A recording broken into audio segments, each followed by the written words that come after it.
माता से ले लीजिए आज्ञा, जो भी वहां कार्य होगा बता देंगी। गुरु माता के पास पहुंची तो वहां माता जी ने बता दिया कि आप गाय की सेवा करो। गाय की सेवा में तल्लीनता से कार्य कर रही है।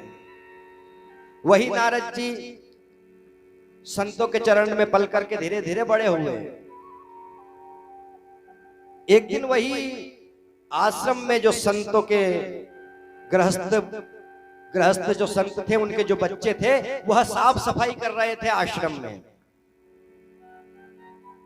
नारद जी ने पूछा कि आप लोग ये साफ सफाई क्यों कर रहे हैं? मैं हूं ना, मैं कर दूंगा सारी साफ सफाई, मुझे दीजिए झाड़ू। साफ सफाई करने लगे तब वहां ब्राह्मण बालकों ने, साधुओं के बालकों ने कहा कि महाराज अब बारिश लग रही है, चौमासा आने वाला है, और ये चौमासा में हमारे यहाँ पर आश्रम में कुछ संत लोग आएंगे और संत लोग आकर के यहाँ सत्संग करेंगे 4 महीने तक। नारद जी को बहुत आनंद प्राप्त हुआ। हमारे गांव, हमारे यहाँ पर संत आएंगे आश्रम में, और संत आएंगे सत्संग करेंगे और सत्संग के आनंद लेंगे। कुछ ही दिनों बाद संत पधार गए। संतों के साथ में 4 महीने व्यतीत किए। नारद जी ने बहुत आनंद आया सत्संग करते हुए। जैसे ही आखिरी समय आया कि 2-3 दिन बाद अब संतों का जाना है, नारद जी ने जाकर के कहा कि महाराज आपने इतना ज्ञान दिया 4 महीने में कि मेरी इच्छा इस दुनिया से हट गई, मैं यहाँ नहीं रहना चाहता। आप मुझे अपने साथ ले चलिए, किसी भी जंगल में छोड़ देना, किसी भी कुटिया में छोड़ देना, किसी गुफा में छोड़ देना, मैं वहीं पर बैठे बैठे आप जो मंत्र दोगे उसका जाप करता रहूंगा। इतने में ही नारद जी की माता जी आकर के संतों के चरण में गिर गई, कहने लगी कि मैं सिर्फ इसी के सहारे जी रही हूं, पति तो मेरे शांत हो चुके हैं, और आप इसको भी ले जाओगे परमात्मा, तो फिर मैं किस तरह से जीऊंगी।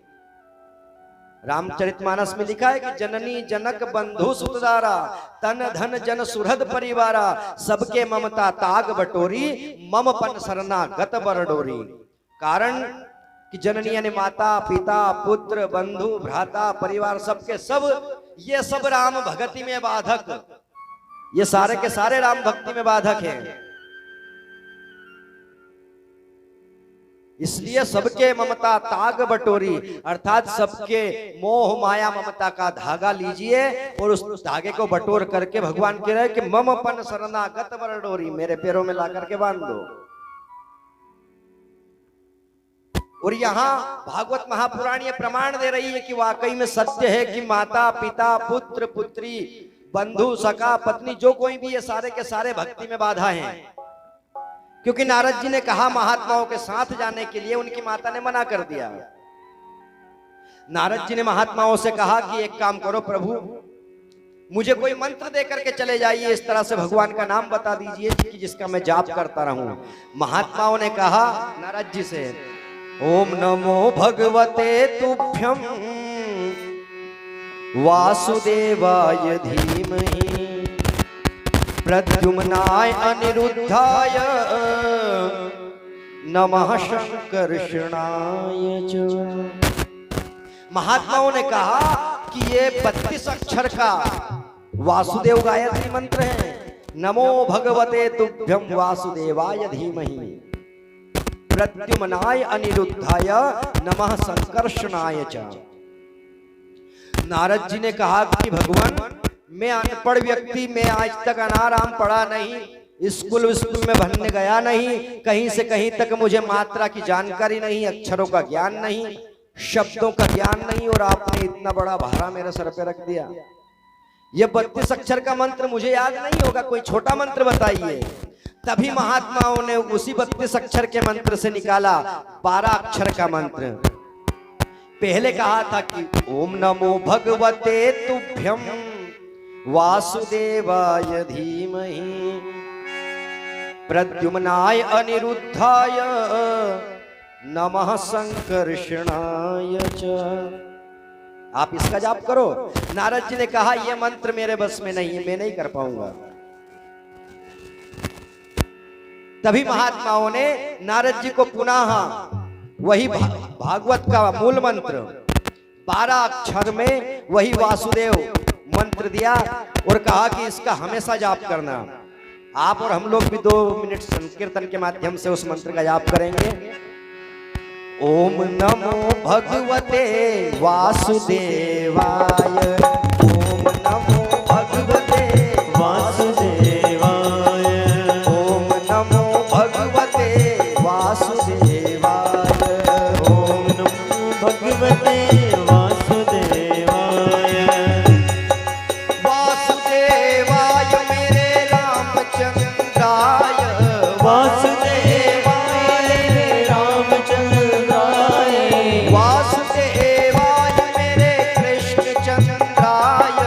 वासुदेवाय मेरे कृष्ण चंद्राय। ओम नमो भगवते वासुदेवाय। ओम नमो भगवते वासुदेवाय।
वासुदेवाय मेरे वासुदेवाय।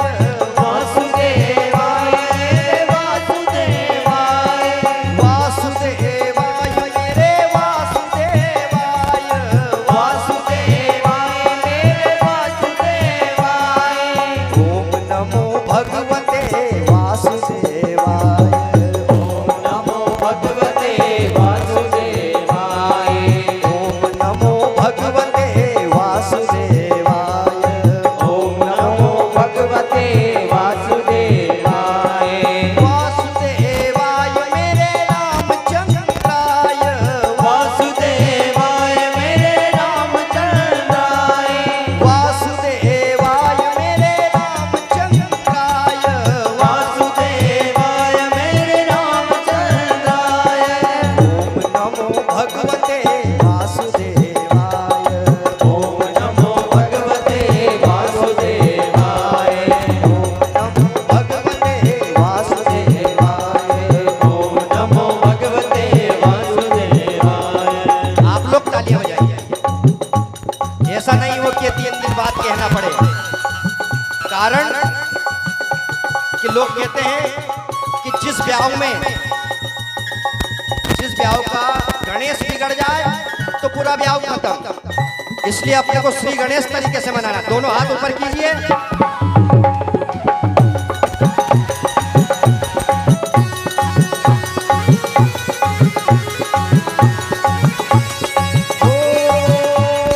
वासुदेवाय मेरे रामचंद्राय। वासुदेवाय रामचंद्राय।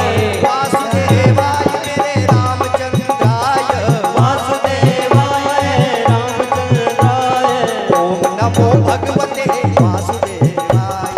ओम नमो भगवते वासुदेवाय। ओम नमो भगवते वासुदेवाय। ओम नमो भगवते वासुदेवाय। ओम नमो भगवते वासुदेवाय। ओम नमो भगवते वासुदेवाय। वासुदेवाय वासुदेवाय वासुदेवाय वासुदेवाय। गोपाल कृष्ण भगवान की जय हो। यहाँ भागवत महापुराण में भागवत वक्ता के लिए भी नियम लिखे हैं, तो भागवत सुनने वाले के लिए भी नियम है। भागवत कथा करने वाले के लिए भी नियम है, तो भागवत सुनने वालों के लिए भी नियम है। एक तो कथा में यह आता है कि कभी भी आप मंदिर में कहीं भी सत्संग करने के लिए जाओ तो अपने बच्चों को साथ लेकर के जाओ। कारण अगर आज से ही आप साथ लेकर के आने लगे, धीरे धीरे धीरे वो उधर ही घूमेगा जिधर आप चाहेंगे। एक छोटा सा पौधा है तो आप जिधर उसे घुमाओगे उधर घूम जाएगा। तो सबसे पहले तो ये कि आप जहां भी जाए तो अपने बच्चों को जरूर लेकर के जाएं, धर्म संस्कृति में, धर्म संस्थान में या सत्संग के लिए आ रहे हैं तो। और दूसरा एक यह विपत्ति भी है कि बच्चे अगर कथा में आते हैं तो वो कथा करने भी नहीं देते हैं। वो कथा करने भी नहीं देते हैं क्योंकि बच्चे बच्चे ही होते हैं। और ध्यान रखना, बाल हट, जोग हट, राज हट और स्त्री हट, ये 4 हट बहुत ही खतरनाक होती हैं। कहने का तात्पर्य है कि बच्चों को लाना भी जरूरी है, और बच्चे अगर यहाँ है तो वो सहज में कथा करने भी नहीं देंगे। और कहने का मतलब ये कि जब आप बच्चों को घर से लेकर के निकले तो वहीं से उसे समझा के लेकर आए। कारण कि आपके बच्चों को अगर आप ही चाटा लगा देंगे तो कोई टेंशन नहीं, या मंदिर में आने के बाद अगर मस्ती करी किसी दूसरे ने चाटा मार दिया, हाँ कोई मतलब नहीं निकलेगा, फोकट बवाल खड़ा होना है। तो उससे अच्छा पहले अपन समझा करके लाएं। और बच्चे इतने हटीले होते हैं कि एक बच्चे ने जिद कर ली कि नहीं मुझे तो छिपकली खाना है और कुछ नहीं करना, जिद करके बैठ गया। सारे घर वाले परेशान हो गए, रिश्तेदार परेशान हो गए, 2 दिन हो गए, 2 दिन तक उसकी जिद नहीं छूटी। मैं खाऊंगा तो सिर्फ छिपकली खाऊंगा और कुछ नहीं खाना। सारे घर वाले परेशान, रिश्तेदार परेशान, बोले क्या करें। और जब किसी को कुछ समझ में नहीं आता तो लोग ब्राह्मण के पास पहुंचते, गुरु के पास पहुंचते हैं। वही पास में आश्रम था तो महात्मा जी के पास जाकर कहने लगे कि महाराज देखो ये हमारा बच्चा ज्यादा परेशान कर रहा है, ना जाने इसके ऊपर किसी भूत प्रेत का साया है, या कोई चांडाल या कोई पिशाच, कोई प्रेत या कोई बेताल आकर के इसके मस्तक पर बैठ गया, जो कि ये सिर्फ एक ही जिद करके बैठा है कि मुझे तो सिर्फ छिपकली खाना और कुछ नहीं करना है। अब गुरुजी ने बड़े से बड़े संकट निकाले थे, लोगों के बड़े से बड़े संकटों को काटा था, गुरुजी चल दिए। अभी चल करके समझाता हूं। गए जाकर के बहुत समझाया उस बच्चे को, पूरा दिन भर हो गया, सुबह से लेकर शाम हो गई, मगर बच्चा नहीं समझा। बच्चे का कहना ये ही कि आप महात्मा नहीं स्वयं भगवान को उतार के ले आओ। फिर भी मेरा यही कहना है कि मुझे सिर्फ और सिर्फ छिपकली खाना और कुछ नहीं करना है। जब गुरुजी परेशान हो गए तो कहा कि लाओ जल्दी से एक छिपकली मार के लाओ। एक छिपकली मार के ले आए, पटक दी उसके सामने, महाराज जी ने के ले खा ले। बच्चे ने कहा ऐसे कच्ची थोड़ी खाऊंगा। बोले क्या करें, बोले तल के दो इसे। गुरुजी ने उसे तलवा दी, तल करके बच्चे से कहा ले अब खा ले। बच्चे ने कहा कोई ऐसे पूरी की पूरी थोड़ी खाऊंगा, चीर करो इसकी। गुरुदेव ने चीर करके दे दी उसके सामने। बच्चा कहने लगा कि मैं अकेले ही थोड़ी खाऊंगा। बोले फिर क्या, तो क्या आपको भी खाना पड़ेगा। अब जब तक वो छिपकली वाला मैटर नहीं निपटे तब तक बच्चा स्वस्थ नहीं हो रहा है। गुरुजी ने बहुत कोशिश की, जब बच्चा नहीं माना तो जो आधी चीर रखी थी वो आंख बंद करके गुरुजी गटक गए।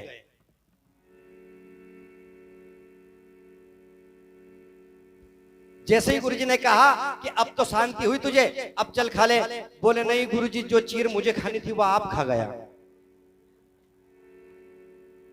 गुरुजी तुरंत उठ करके वहां से भाग लिए। रास्ते में किसी ने पूछा कि गुरुजी जब सब कुछ हो ही गया था, आपके हिस्से का आप खा गए थे, तो फिर क्यों भाग करके आए यहाँ। बोले वो बच्चा इतना जिद्दी है कि वो दूसरी चीर भी मुझे ही खिलाता, वो दूसरी चीर भी मुझे ही खिलाता और उसके बाद भी वो छिपकली की जिद होती है। इसलिए अपने बच्चों को घर से ही लेकर के आए, मगर संभाल करके लेके आए ताकि दूसरे किसी के हाथ ना आए, किसी गुरुजी को बुलाने की जरूरत ना पड़े।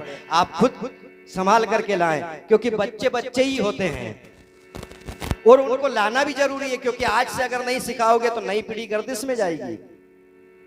कारण कि ये दौरे तरक्की भी आफत की निशानी है। ये जो दौर चल रहा है ना तरक्कियों का, जहां मोबाइल वगैरह, लैपटॉप वगैरह बड़े से बड़े यंत्र चल गए हैं, ये सारे जो दौर तरक्की के हैं ये आफत की निशानी है। कारण आज बच्चों पे बुढ़ापा है और बूढ़ों पे जवानी है। सारे के सारे बच्चे तो बूढ़े हो गए हैं, मोबाइल देख देख कर सब समझदार हो गए हैं, और जितने भी बूढ़े हैं वो सब बचपने में चल रहे हैं। बच्चों को लाना भी जरूरी है और उनको समझा कर रखना भी जरूरी है। कथा सुनने वालों के लिए नियम है, कथा सुनाने वाले के लिए भी नियम है। सबसे पहले तो ये बता दे आपको कि ये कथा सिर्फ इसलिए रखी गई है कि हर घर में पितृदोष है, और हर घर में पितृदोष का निवारण करने के लिए एक एक घर में अगर करें तो पूरे 12 महीने 2 साल तो हमें लग जाएं, और उसके बाद 1 साल जैसे होगा आप श्राद्ध पक्ष में जैसे ही पितरों को निमंत्रण देंगे पितृ देवता फिर आ जाएंगे, फिर पितृदोष शुरू। मोक्ष तो कोई होता नहीं उनका। और ये भागवत कथा खास इसलिए की गई कि जैसे अभी महामारी कोरोना में अपने यहाँ पर 12-15 व्यक्ति धरती छोड़कर स्वर्ग सिधार गए हैं, उनका ढंग से दशा कर्म भी नहीं हुआ है, जिसे हम घाटा बोलते वो भी नहीं हुआ। उन लोगों की मुक्ति के लिए और पहले से भी हमारे घर गांव में घर घर में जितने भी पितृदोष है, जिन जिनके यहाँ, सभी पितरों को यहाँ निमंत्रण दिया गया है।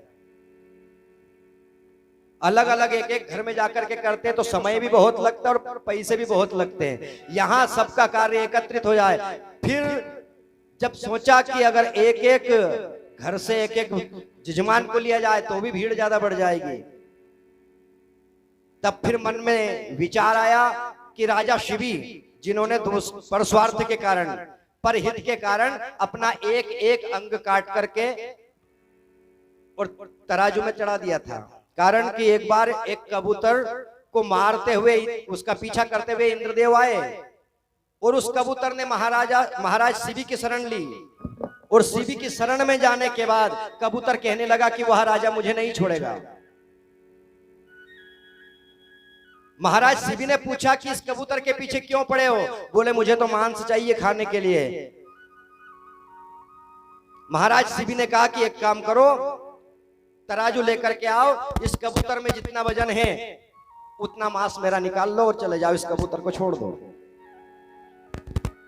अब वहां तो सारा माया जाल था। एक तरफ तराजू के एक पलड़े पर कबूतर को रखा, दूसरी तरफ अपने अंग काट काट करके शिवी जी रखते जा रहे हैं और धीरे धीरे उनका पूरा शरीर ही मांस का एक सिर्फ एक पिंड बन करके रह गया और पूरा वो तराजू पे चढ़ गए। काय के लिए? सिर्फ दूसरों के हित के लिए। महाराज दधीच ने अपनी हड्डियां निकाल करके दे दी इंद्र देवता को वज्र के लिए, वो भी परहित के लिए। बस वही सोच हमारे मन में आया कि क्यों ना सारे ग्राम के पितृ देवताओं के लिए अपन खुद बैठते जजमान बन करके और ब्राह्मण बन करके भी। और वैसे भी 15-20 वर्ष से जब भागवत जी आप सब लोग करवा ही रहे हो, और उसमें अगर एक भागवत में खर्च अगर ब्राह्मण का लग जाए तो कौन सा दुख है। यह सोच करके और ये मूल पाठ रखे गए हैं ताकि हर पितृ देवता, जितने भी आसपास अपने गांव में प्रेत बाधाएं हैं, जितनी भी बाधाएं, सारी बाधाओं का हरण करने के लिए यह सप्ताह अनुष्ठान रखा गया। आज कथा का प्रारंभिक दिवस है।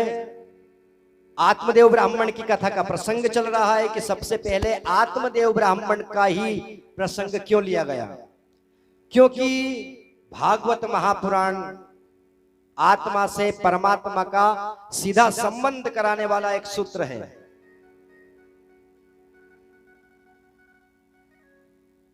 आत्मदेव ब्राह्मण जो कि कर्मनिष्ठ थे, अपने कर्म में प्रवृत्त रहने वाले थे और बहुत अच्छे कर्मकांडी ब्राह्मण थे। सब कुछ होने के बाद भी पुत्रम नैव च, उनके यहां पुत्र नहीं था, संतान नहीं थी।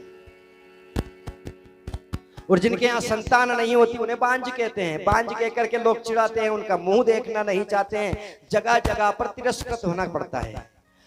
आत्मदेव ब्राह्मण के साथ में तो यह हुआ कि उनके यहाँ संतान नहीं थी, वहां तक तो ठीक था, मगर वो कहीं पेड़ पौधा ला करके लगाते तो उस पेड़ में भी फल नहीं लगते थे। अगर वो कहीं से गाय लेकर के आए तो वो गौ माता भी नहीं जन्मती थी, वो भी नहीं फलती थी।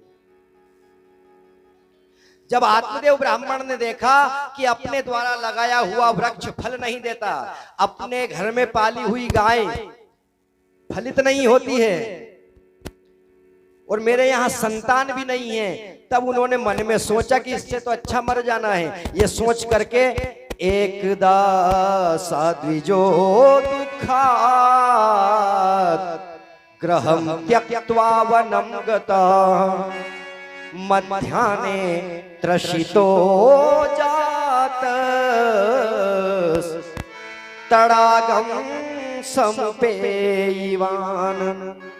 एकदा यानी एक बार, सह यानी वहा, द्विज यानी ब्राह्मण, दुःखात यानी दुख से, ग्रहम यानी घर, त्यक्त्वा यानी त्यागना, वनम यानी जंगल, गतः यानी जाना।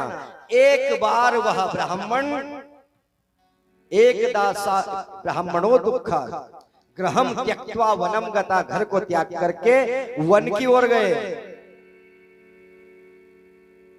और वहीं वन में बैठे हुए परमात्मा का स्मरण कर रहे हैं।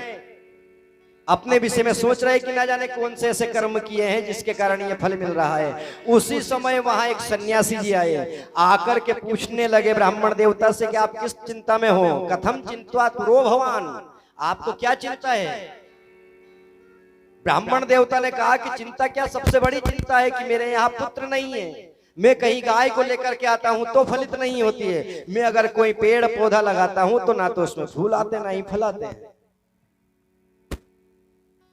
सन्यासी ने पूछा इसलिए क्या करना चाहते हो? बोले मैं अपने शरीर को त्यागने के लिए यहां आया हूं। सन्यासी जी ने कहा कि परमात्मा ने आपको यह तन दिया है और वह भी ऐसा शरीर दिया है, बड़े भाग मानुष तन पावा, सुर दुर्लभ सद ग्रंथ निगावा। जो तुम्हें शरीर मिला है मनुष्य शरीर, यह सूर्य ने देवता उनको भी दुर्लभ है। सुर दुर्लभ सब ग्रंथ निगावा, ये देवताओं को भी दुर्लभ है यह शरीर जो तुम प्राप्त करके बैठे हो, और उसको यूं ही नष्ट कर दोगे। ब्राह्मण देवता ने कहा कि महाराज यूं ही नष्ट करना नहीं चाहते, मगर मैं जहां भी जाता हूं वही तिरस्कार होता है। सुबह सुबह से मुझे भिक्षावर्ती के लिए जाना पड़ता है और लोग बांझ कह करके, निस्संतान कह करके मुझे चिढ़ाते, तिरस्कृत करते हैं। सन्यासी जी ने अपनी झोली से एक फल निकाला और वह फल आत्मदेव ब्राह्मण को देते हुए कहा कि ये लेकर के जाइए, ये फल अपनी पत्नी को खिला देना, वो गर्भवती होगी, इससे आपके यहाँ पुत्र होगा। ब्राह्मण देवता हर्षोत्साहित होकर के अपने घर आए। आत्मदेव की पत्नी का नाम था धुंधली। आप नाम से अनुमान लगा सकते हो, नाम में बहुत बड़े गुण होते हैं। जस नाम तस गुणा, जैसा नाम वैसे गुण। नाम ही धुंधली है तो उसको उज्जवल भविष्य की तो उससे कोई कामना कर ही नहीं सकता। जाकर के वह फल दिया ब्राह्मण देवता ने और कहा कि यह फल हमें सन्यासी जी ने दिया है, इसको खाने के बाद, इसे ग्रहण करने के बाद आप गर्भवती होंगी और हमारे यहाँ पुत्र होगा, हमारे यहाँ संतान की प्राप्ति होगी। अब वह फल हाथ में लेकर के बैठी हुई है धुंधली और मन में सोच रही है कि अगर ये फल खा लिया तो मैं गर्भवती हो जाऊंगी। गर्भवती होने के बाद 9 महीने तक तो इस बच्चे को गर्भ में लेकर के इधर उधर घूमना है, वो कष्ट सहन करना। उसके बाद प्रसव पीड़ा को सहन करना। उसके बाद में इस बच्चे का लालन पालन करना, ज्यादा नहीं तो 3-4 वर्ष तक तो एकदम इसके ही पीछे हो जाना है। बस मन में धुंधली यही सोच रही कि किसी भी तरह से इस फल को अलग कर दिया जाए और मुझे पुत्र नहीं चाहिए, हमें पुत्र नहीं चाहिए। ये सोच करके उसने फल अलग रखा और उसी समय में एक दिन उस धुंधली की बहन उसके घर आई जो कि खुद गर्भवती थी। धुंधली को देखा और कहने लगी कि बहन तू तो धीरे धीरे एकदम सूखती जा रही है, क्या चिंता है तुझे, कौन सी टेंशन में जी रही हो? धुंधली ने कहा कि देखो ये फल ला करके दिया है पंडित जी ने और कहा है कि इसको खाने के बाद मैं गर्भवती हो जाऊंगी, और गर्भवती होने के बाद वो प्रसव पीड़ा, उस बालक का दर्द, उस बालक को संभालना, ये सब मुझसे नहीं होगा। तब धुंधली की बहन ने कहा कि एक काम करो दीदी, मेरे यहाँ जो गर्भ से बालक होगा वह बालक मैं आपको दे जाऊंगी, आप अपने पति से बहाना बना लेना कुछ भी और मुझको यहाँ रख लेना, तो मैं 9-10 महीने तक उसको पाल भी दूंगी। जब तक वह स्तनपान करता है तब तक मैं उसके पास रहूंगी। धुंधली को यह बात समझ में आ गई। धुंधली ने कहा फिर इस फल का क्या करें? बोले इस फल में कुछ तथ्य है या नहीं है, कहीं ऐसा तो नहीं कि किसी गुरु ने यही पागल बना करके फल दे दिया। तो इसका परीक्षण करने के लिए ये फल गौ माता को खिला दो। वह फल गौ माता को खिला दिया गया। इधर धुंधली की बहन के गर्भ से जैसे ही बालक ने जन्म लिया, धुंधली को ला करके सौंप दिया। आत्मदेव ब्राह्मण को कुछ पता ही नहीं है, कुछ बोध नहीं है क्या हो रहा है क्या नहीं हो रहा है। और धुंधली आई बालक को हाथ में लिए लिए कहने लगी कि महाराज ये ऋषि के आशीर्वाद के द्वारा अपने यहाँ बालक हुआ है। आत्मदेव जी बहुत खुश हुए, खूब उन्होंने धन दान दिया, ब्राह्मणों को वस्त्र दान वगैरह दिए, गौदान दिए।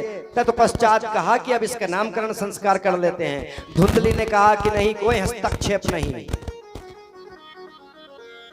आप हमारे बीच में नहीं आएंगे, मैं चाहूंगी ऐसा ही इसका नाम रखूंगी।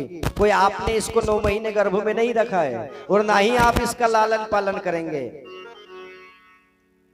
आत्मदेव ब्राह्मण ने कहा कोई बात नहीं, आप रख लो। धुंधली ने जिस तरह से उसका नाम था ऐसा ही अपने पुत्र का नाम रख दिया, धुंधकारी। इधर कुछ समय बाद गाय के गर्भ से एक बछड़े ने जन्म लिया, तो वह बछड़ा नहीं था, सिर्फ कान उसके गाय की तरह थे, बाकी पूरा शरीर मनुष्य की तरह था। आत्मदेव ब्राह्मण ने देखा कि एक तो हमारे घर भी संतान की प्राप्ति हो गई और दूसरा यहाँ गौ माता के गर्भ से भी मनुष्य जन्म ले रहे हैं। देखिए, जिस समय समय गलत रहता है तो चारों तरफ से आपदा आती है, अगर समय सही है तो चारों तरफ से खुशी आती है। आत्मदेव ब्राह्मण ने उस बालक को देखा कि उसके कान गाय के समान थे, गाय बैल की तरह उसके कान थे और पूरा शरीर मनुष्य की भांति था। तब आत्मदेव महाराज ने उनका नाम गोकर्ण जी महाराज रख दिया। बोलिए गोकर्ण जी महाराज की। गौ यानी तो गौ माता, कर्ण का मतलब कान, जिसके कान गौ माता के समान, उनका नाम गोकर्ण जी। इधर धुंधकारी, इधर गोकर्ण। देखिए, दिनों दिन दोनों बड़े होते जा रहे हैं और दोनों की प्रवृत्ति अलग अलग। गोकर्णोस्ति महाज्ञानी,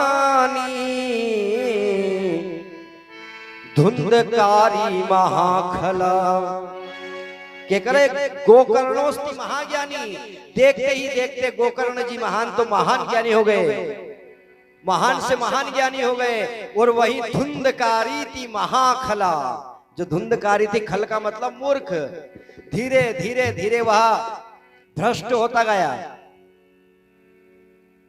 ज्यादा लाड़ प्यार में भी बालक बिगड़ जाते हैं। इधर तो पहले से ही वह कपटी तरीके से तो उत्पन्न हुआ, ऊपर से नाम धुंधकारी रख दिया गया। और धुंधकारी होने के बाद भी उसकी माता कुछ भी, किसी से कुछ भी नहीं कहने देती। अगर आत्मदेव ब्राह्मण ने कहा कि ये गलत कर रहा है तो माता जी उसे पहले ही टोक देती, नहीं मेरे बालक से कुछ मत कहो। तो एक तो पहले से धुंधकारी और ऊपर से मिल गई उसे छूट, अर्थात एक तो करेला ऊपर से चढ़ गया नीम पे, डबल कड़वा।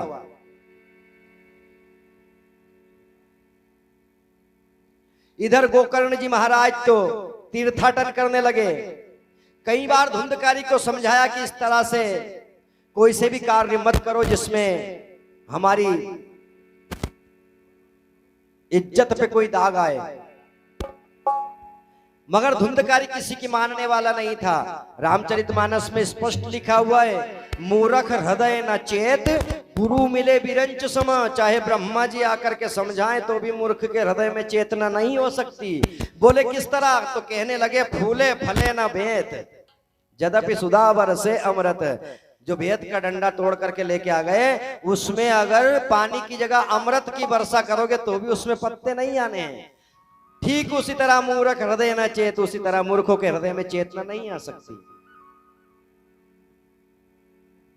चाहे ब्रह्मा जी आकर के समझाए।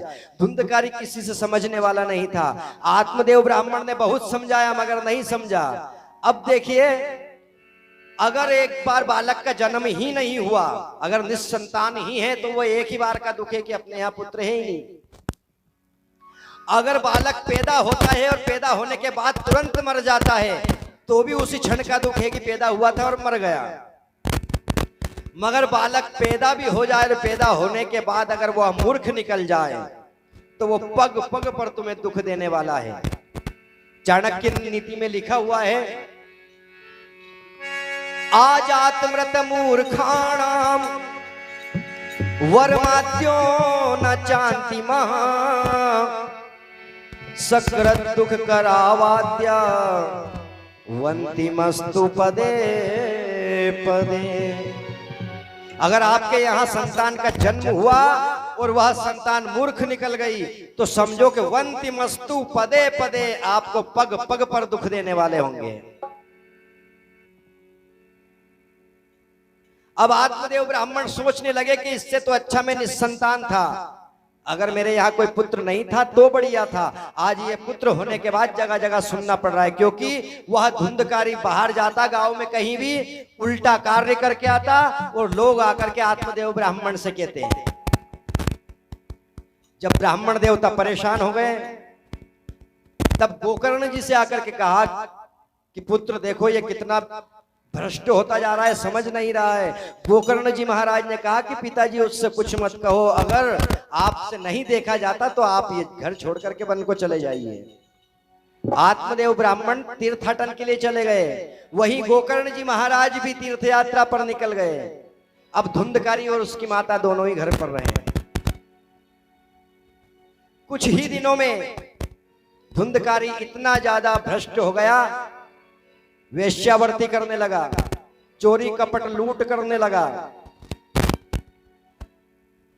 माताजी परेशान हो गई, माताजी ने बहुत समझाया, जब नहीं माना धुंधकारी तो कुएं में जाकर के उन्होंने प्राण त्याग दिए। पिताजी भी चले गए तीर्थ यात्रा पर, भाई भी तीर्थ यात्रा पर चले गए और माताजी भी जब नहीं रही तब धुंधकारी एकदम स्वतंत्र हो गया। परम स्वतंत्र सिर पे नहीं कोई, भावई मने करो तुम सोई। जो आपके मन में आ रहा है वही करते जा रहे हैं। वो गया वेश्यावृत्ति करते करते 2-4 वेश्याओं को अपने घर ले आया। अब उनका पेट पालन करने के लिए इधर उधर चोरी डकैती करने लगा। एक दिन राजा के राज दरबार से धन चुरा लाया और लाकर के अपनी प्रेयसियों को दिया। जब उन वेश्याओं ने पूछा कि ये धन लाए कहां से आप, कहने लगे मैं राजमहल से चुरा करके लाया हूं। और कहा गया कि स्त्रियों के विषय में स्त्री नाम द्विगुणा आहारो बुद्धिस्तासाम चतुर्गुणा साहसम षड्गुणम चैवा काम अष्टगुण उच्यते। पुरुष से दुगना तो आहार होता है स्त्रियों में, बुद्धिस्तासाम चतुर्गुणा, बुद्धि 4 गुना ज्यादा होती है पुरुष की अपेक्षा। साहसम षड्गुणम चैवा, साहस 6 गुना ज्यादा होता है। काम अष्टगुण उच्यते, काम वासना 8 गुना ज्यादा होती है पुरुष की अपेक्षा। जब उन्होंने सुना कि ये राजकोष से धन चुरा करके लाया है, तब वह सभी स्त्रियों ने आपस में बात करके एक मत बनाया कि अगर इस तरह से चोरी करता रहा और ये राज महल से आया हुआ धन अगर पकड़ा गया तो हम सब मारे जाएंगे। बोले क्या करना चाहिए? कहने लगे धुंधकारी को मार दो, जो उन्हें लेकर के आया, और वैसे भी जो गलत करेगा उसकी मृत्यु इसी तरह से होना है। भागवत में यही बताते हैं कि मृत्यु किस किस तरह से किसकी हुई है। उन्हीं वेश्याओं ने धुंधकारी को मार डाला। खूब कोशिश की, जब नहीं मरा तो उसके मुंह में अंगारे डाल दिए, जुबान जल गई, फिर मर गया।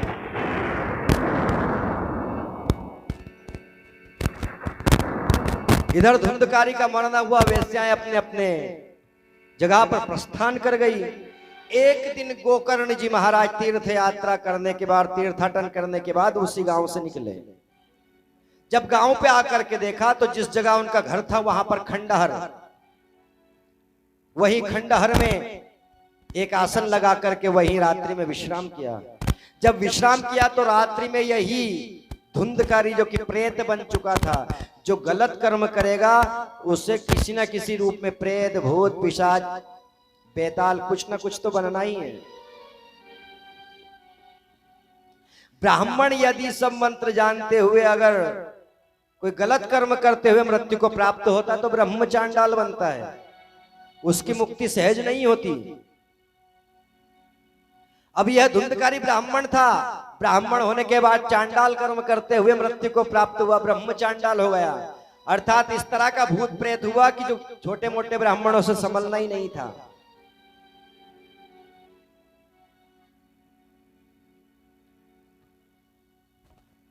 इधर धुंधकारी अपने अलग अलग रूप बना करके, कभी गधे के रूप में आता, कभी भेड़िए के रूप में आता, कभी शेर का रूप ले लेता। इस तरह से भांति भांति के रूप बदल करके गोकर्ण जी महाराज को परेशान करने लगा, गोकर्ण जी महाराज को डराने लगा। गोकर्ण जी महाराज शास्त्र के ज्ञाता थे। उन्होंने कहा कि महाराज आप जो भी हो, यक्ष नाग गंधर्व किन्नर प्रेत पित्र, आप जो भी हो सामने आइए। धुंधकारी सामने आकर के खड़ा हो गया, मगर खड़े होने के बाद भी सिर्फ वो इशारा कर रहा, इशारे करते करते अपनी बातों को समझा रहा है, मगर गोकर्ण जी महाराज नहीं समझ पाए। गोकर्ण जी ने हाथ में जल लेकर के तुरंत उसके ऊपर छींटे दिए जल के, उससे धुंधकारी की जुबान आई, जो कि अंगारे उसके मुंह में डाले थे, जुबान जल गई थी। ये गूंगा पिशाच बना था। जब गोकर्ण जी महाराज ने इसके ऊपर जल छोड़ा, तब उसकी जुबान आई और वह कहने लगा कि महाराज मैं आपका भाई धुंधकारी हूं। मैंने अपने जीते जी बहुत गलत कर्म किए, इतने गलत कर्म किए कि उसका प्रायश्चित्त ही नहीं हो सकता, मैं सिर्फ भटक रहा हूं। तब गोकर्ण जी महाराज ने अपने भ्राता की मुक्ति के लिए कई प्रकार के वेद पुराण शास्त्रों का पठन पाठन किया, मगर कुछ नहीं हुआ। तभी आकाशवाणी हुई और कहने लगे, आकाशवाणी से आवाज आई कि महाराज अगर आप भागवत सप्ताह का अनुष्ठान करते हैं तब जाकर कहीं धुंधकारी की मुक्ति हो सकती है। पहली भागवत तो अभी बताया आपको कि सनत कुमारों ने नारद जी भक्ति ज्ञान वैराग्य को सुनाई। दूसरी बार वही भागवत सप्ताह अनुष्ठान करके गोकर्ण जी महाराज धुंधकारी को सुना रहे हैं।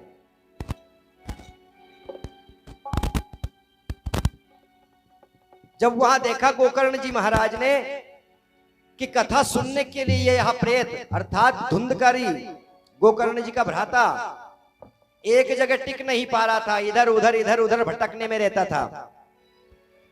एक स्थान पर एक आसन पर बैठ करके कथा सुनना चाहिए। सत्संग का मतलब ये है, एक ही आसन पे बैठ करके सत्संग करना चाहिए, इधर उधर उठ के भटकना नहीं चाहिए। कारण कि इधर से उधर भटकना वो प्रेत धुंधकारी कर रहा था। अगर आप उठ करके इधर से उधर भटकते रहेंगे, समझिए कि मतलब आप इंसानों से हट करके और धुंधकारी वाली प्रेत आत्मा में आते हैं। क्योंकि वह प्रेत था इसलिए एक जगह नहीं जप पाया। गोकर्ण जी महाराज ने तुरंत ही एक 7 पिरंगी वाला बांस मंगाया, वह भोला बांस ला करके रखा और उस बांस में धुंधकारी को स्थान दिया। पहले दिन की कथा हुई तो पहली पिरंगी फट गई, दूसरे दिन की कथा हुई दूसरी पिरंगी फट गई। इस तरह से 7 दिन की कथाओं में 7 पिरंगी फटने के बाद उस बांस के अंदर से एक दिव्य देहधारी,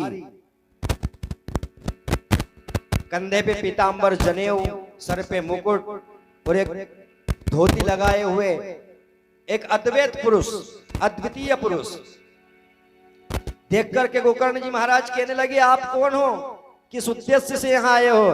तभी वह प्रेत कहने लगा कि महाराज मैं और कोई नहीं, मैं आपका भ्राता धुंधकारी ही हूं, मगर आपने जो कथा सुनाई उस कथा के श्रवण मात्र से मेरी मुक्ति ही नहीं हुई, बल्कि मुझे दिव्य देह मिली है और मैं भगवत स्वरूप हो चुका हूं।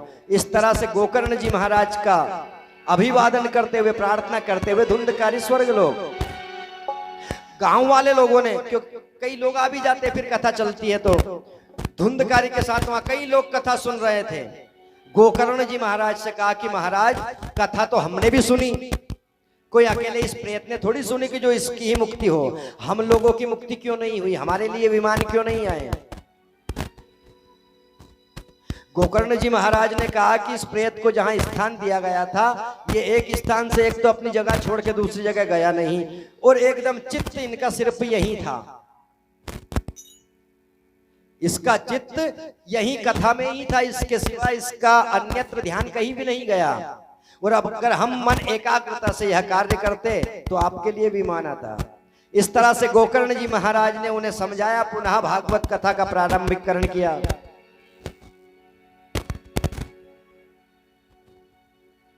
और इसी तरह धुंधकारी इतना बड़ा पापी था कि ब्राह्मण होने के बाद चांडाल कर्म किए। अगर कोई दूसरा दूसरा व्यक्ति अगर यह कर्म करे, जैसे शूद्र अगर चांडाल कर्म करे तो कोई दिक्कत नहीं है। वही कार्य अगर वैश्य यानी बनिया करें तो थोड़ी दिक्कत है। वही कार्य अगर क्षत्रिय करे तो आधी दिक्कत है। और अगर वही ब्राह्मण होने के बाद चांडाल कर्म अगर ब्राह्मण करे तो सारी ही दिक्कत है। और यह धुंधकारी ब्राह्मण होने के बाद में इसने चांडाल कर्म किया था। मगर भागवत महापुराण एक ऐसा पुराण है, इसमें शुरुआत में आरती सुनते हैं आप लोग, श्रीमद् भागवत भगवान की आरती। पापियों को पाप से है तारती। चाहे कितने ही बड़े बड़े पाप करने के बाद अगर हम यहाँ आकर क्यों ना बैठे हों, उन सब पापों से मुक्ति दिलाने वाला ग्रंथ है भागवत महापुराण, जिसका आज हम और आप लोग श्रवण कर रहे हैं, हम सत्संग के माध्यम से पठन पाठन कर रहे हैं।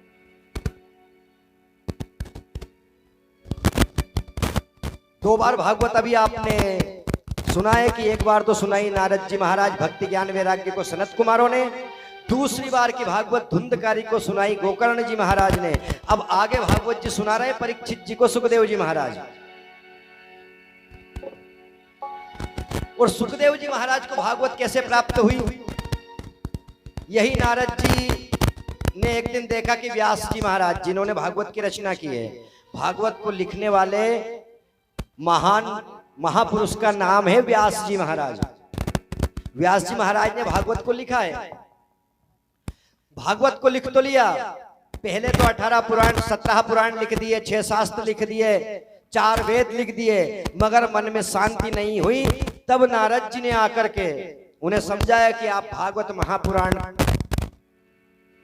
की रचना करो, तब जाके मन को शांति मिलेगी। व्यास जी महाराज ने भागवत महापुराण की रचना कर दी, लिख डाली, मगर अब वह भागवत महापुराण किसको सौंप दें? क्योंकि भागवत को धारण करने वाला भी व्यक्ति वैसा ही होना चाहिए। कामी क्रोधी लालची इनसे भक्ति ना होए। काम वासना नहीं होना चाहिए, क्रोध नहीं होना चाहिए, लोभ नहीं होना चाहिए, अहंकार नहीं होना चाहिए, ईर्ष्या नहीं होना चाहिए, द्वेष नहीं होना चाहिए, पाखंड नहीं होना चाहिए। तब जाकर के आप भागवत को धारण कर सकते हो। व्यास जी महाराज इसी चिंता में खोए हुए हैं कि भागवत को लिख तो दिया, मगर ये धारण कौन करेगा? नारद जी ने आकर के कहा कि स्वयं आपके पुत्र ही करेंगे, अर्थात सुखदेव जी महाराज। व्यास जी ने कहा कि सुखदेव जी तो ना जाने कहां जंगल में तपस्या कर रहे हैं, उन्हें कहां से बुलाया जाए और वो कैसे आएंगे? जब उनका जन्म हुआ, जन्म होते ही वो घर को त्याग करके चल दिए। लिखा हुआ है भागवत में स्पष्ट, यम प्रव्रजंतम अनुपेतम अपेत कृत्यम द्वैपायनो विरह कातर आजुहावा। जन्म लेते ही घर को त्याग दिया। और व्यास जी महाराज पीछे से आवाज लगाते जा रहे, पुत्रेति तन्मयतया, हे पुत्र हे पुत्र, 2 क्षण मात्र के लिए आप ठहरो, मुझे कुछ संवाद करना है। सुखदेव जी नहीं रुके, पुत्रेति तन्मयतया तनवो विनेदुस। सुखदेव जी नहीं रुके, मगर तम सर्वभूत हृदयम मुनिमानतोस्मि। वही वृक्षों के अंदर प्रकट होकर के सुखदेव जी कहने लगे कि महाराज, ना तो यहाँ कोई किसी का पुत्र है, ना कोई किसी का पिता। मैं कितनी बार आपका पिता बन करके आया हूं, कितनी बार आप मेरे पुत्र बन करके आए हैं। ये सब मोह माया है। कारण भूमि परत भा ढाबर पानी, अरण्यकांड में लिखा है रामचरितमानस में। भूमि परत भा ढाबर पानी, जन जीव ही माया लिपटानी। भूमि परत भा ढाबर पानी, जन जीव ही माया लिपटानी। भूमि पर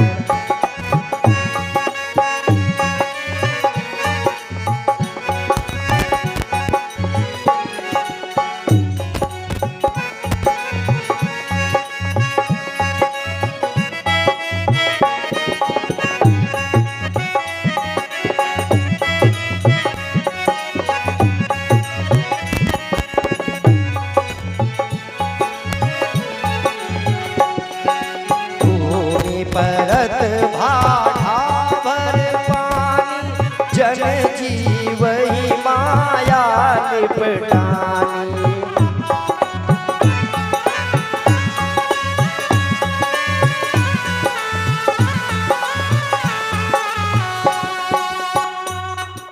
गोस्वामी जी कह रहे हैं कि भूमि परत भर ढाबर पानी, जब तक आकाश से पानी की बूंद गिरती है और जब हम देखते हैं उसे ऊपर से गिरते हुए, तब वो मोती की तरह दिखती है। जैसे ही वो जमीन पर गिरेगी तो उसके आसपास धूल लपट जाएगी और हम उस बूंद को नहीं पहचान पाएंगे।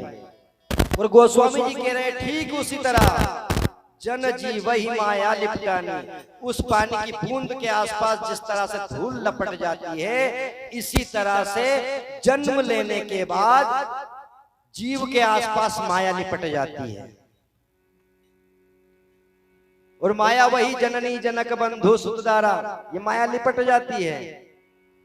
और जब वह माया लिपट जाती है तो ना तो जीव को यह समझ में आता है कि मैं कौन हूं, ना और लोगों को समझ में आता है कि ये कौन सा जीव है। जन जी वही माया लिपटानी। सुखदेव जी कह रहे हैं अपने पिताजी से कि ना तो मैं आपका पुत्र हूं, ना ही आप मेरे पिता हैं। कारण क्षिति जल पावक गगन समीरा, पंच तत्व यह अधम शरीरा। क्षिति यानी पृथ्वी, जल, वायु, आकाश एवं हवा, इन 5 चीजों से मिलकर के शरीर बना है। सुखदेव जी कह रहे हैं कि उन्हीं 5 चीजों से मैं निर्मित हूं और उन्हीं 5 चीजों से पिताजी आप निर्मित हैं। अब बताइए वही 5 चीजें आप में, वही 5 तत्व मुझ में, कहां से आप मेरे पिता और कहां से मैं आपका पुत्र? तत्व तो बराबर ही डले हैं दोनों में। और इसलिए पिताजी आप भी मोह माया में ना फंसे। व्यास जी नारद जी से कहने लगे कि जिस समय बचपन में मैंने सुखदेव जी को बुलाया तब भी उसने वृक्षों के अंदर आकर के जवाब दिया था। सुखदेव स्वयं आकर के मुझसे संवाद नहीं कर पाए। नारद जी ने कहा कि सुखदेव जी भगवान के परम भक्त हैं, आप जाइए या अपने शिष्यों को भेज करके वहां पर भगवत नाम संकीर्तन कराइए, सुखदेव जी अपने आप चले आएंगे।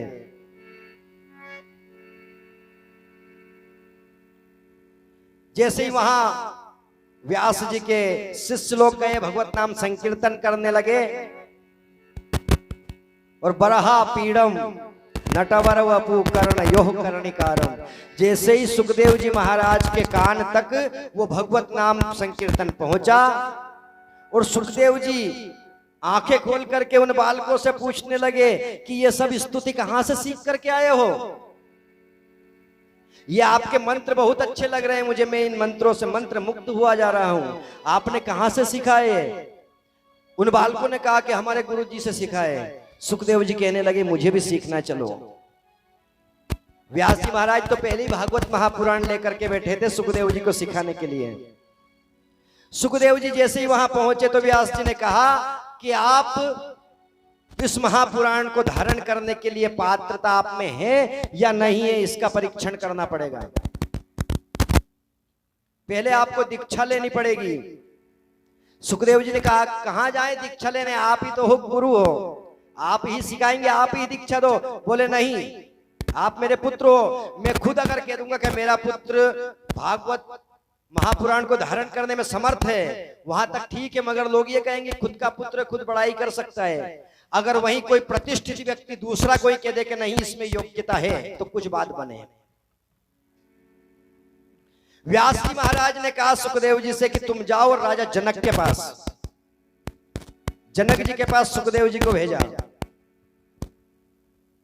और जनक जी को पहले ही समझा दिया व्यास जी महाराज ने कि हमारा पुत्र आपके पास में दीक्षा ग्रहण करने आ रहा है, शिक्षा ग्रहण करने आ रहा है, दीक्षा लेने के लिए। आप एक काम करना, पहले पूरी तरह से परीक्षण करना कि वो है या नहीं इस लायक।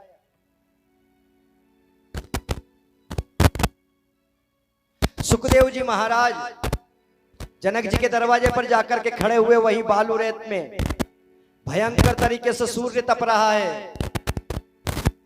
सुखदेव जी महाराज खड़े, किसी दरबार ने प्रहरी ने आकर के बोला कि महाराज कहां जाना है, किससे मिलना है? तभी द्वारपाल से सुखदेव जी महाराज ने कहा कि महाराज जी जनक से मिलना है, जनक जी से मिलना है। बोले क्यों? कहने लगे मुझे दीक्षा लेना है। द्वारपाल ने जनक जी से जाकर के कहा कि कोई सुखदेव जी करके आपके द्वार पर आए हैं। जनक जी ने कहा कि उन्हें खड़ा रहने दो, अभी बोल दो कि अभी टाइम नहीं है, क्योंकि व्यास जी महाराज ने पहले ही कहा था परीक्षण ढंग से करना है। 5 दिन हो गए, वहीं पर दरवाजे पर सुखदेव जी खड़े हैं, जरा से भी हिले डुले नहीं। जनक जी ने कहा कि जरा जाकर के देखो, वो जो यहाँ शिक्षा दीक्षा लेने के लिए आए थे वो यहाँ से गए या हैं? द्वारपाल ने आकर कहा कि अभी तो यही विराजमान है। बोले उसके चेहरे पर जाकर के भाव देखो, कहीं क्रोध का भाव तो नहीं है। द्वारपाल ने आकर के कहा कि महाराज, मैंने मेरी जिंदगी में आज तक ऐसा संत ही नहीं देखा है, क्योंकि संत तो और भी लंगोटी पहनते हैं। सुखदेव जी महाराज को कोई भान नहीं था। 12 वर्ष तक तो अपनी माँ के गर्भ में रहे, और गर्भ से जैसे जन्म लिया तो जन्म लेते ही घर बार छोड़ करके बाहर जंगल में। सुखदेव जी महाराज छोटे से 16 वर्ष के, 16 वर्ष के, और 16 वर्ष की आयु के बाद भी उनके शरीर पर एक भी कपड़ा नहीं, वही दिगंबर अवस्था में खड़े हैं। 5 दिवस हो गए। जनक जी ने पूछा कि जाकर के देखो उसको क्रोध वोध कुछ आया या नहीं आया? बोले कुछ भी नहीं आया। तो ठीक है, बोले अंदर ले आओ उन्हें। अंदर ला करके अतिथि कक्ष में बिठा दिया। फिर जनक जी ने कहा कि स्त्रियों से कि जाओ और जाकर के सुखदेव जी की परीक्षा लो। स्त्रियां आई और आलिंगन करने लगी आकर के सुखदेव जी महाराज का। कोई बातें कर रही है तो कोई भगवान को आलिंगन कर रही है, कोई उनका हाथ पकड़ के रही है कि आप कितने सुंदर हो, कितने कोमल हो, कितने मनोहर हो। जिसको जो लग रहा है वह सुखदेव जी महाराज से वार्तालाप करती जा रही है। और देखिए सुखदेव जी महाराज के मन में विषय नाम की कोई चीज ही नहीं थी। जिस तरह से हम देखते कई गुड़ की ढेली रखी हुई है, उसके ऊपर मक्खियां भिन भिना रही है, जरा सा हमने हाथ हिलाया तो मक्खियां दूर हो जाएगी। इस तरह से सुखदेव जी अपने हाथ हिलाकर उन स्त्रियों को अलग कर देते और फिर से वह स्त्री आलिंगन करने के लिए तैयार हो जाती। राजा जनक जी ने फिर पूछा किसी को बुला करके जाकर के देखो सुखदेव जी परीक्षण में पास है या फेल हैं। आकर के द्वारपाल फिर वही कहने लगे कि महाराज